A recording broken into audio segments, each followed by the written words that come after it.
Welcome back to our channel. இன்னைக்கு நம்ம ஆரி ஸ்டாண்டை பற்றி பார்க்க போகிறோம். இந்த ஸ்டாண்ட் பார்த்தீங்கன்னா 18 சைஸு, இந்த ஃப்ரேமும் 18 சைஸ் தான்.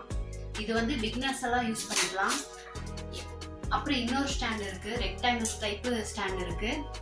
இந்த ஸ்டாண்ட் எதுக்கும் இந்த ஸ்டாண்ட் எதுக்கு யூஸ் ஆகுதுன்னு நான் சொல்கிறேன். இப்போது இந்த ஸ்டாண்ட் பார்த்தீங்கன்னா ஆரி ஒர்க் பிகினர்ஸ் வந்து பழகறதுக்கு வேண்டி யூஸ் பண்ணிக்கலாம்.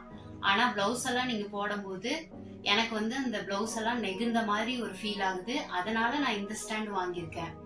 இந்த ஸ்டாண்டு போடும்போது பார்த்தீங்கன்னா நீங்கள் நல்லா இறுக்கமாக டைட் பண்ணி போட்டாலுமே உங்களுக்கு வந்து கம்ஃபர்டபுளாக இருக்கிற மாதிரி எனக்கு ஒரு ஃபீல் ஆகுது. உங்களுக்கு வந்து நீங்கள் பிகினர்ஸாக இருக்கீங்க அப்படிங்கிறப்ப நீங்கள் இந்த ஸ்டாண்ட் வாங்கிக்கோங்க.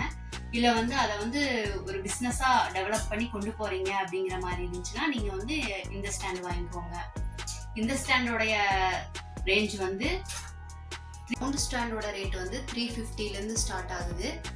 இது வந்து டவுன் ஹால் சைடு கோயம்புத்தூர்ல இருந்தீங்கன்னா டவுன் ஹால் சைடில் வந்து லோ ப்ரைஸில் வந்து இது கிடைக்குது. சேம் அதே மாதிரி இந்த ஸ்டாண்டும் வந்து 600லேருந்து ஸ்டார்ட் ஆகுது.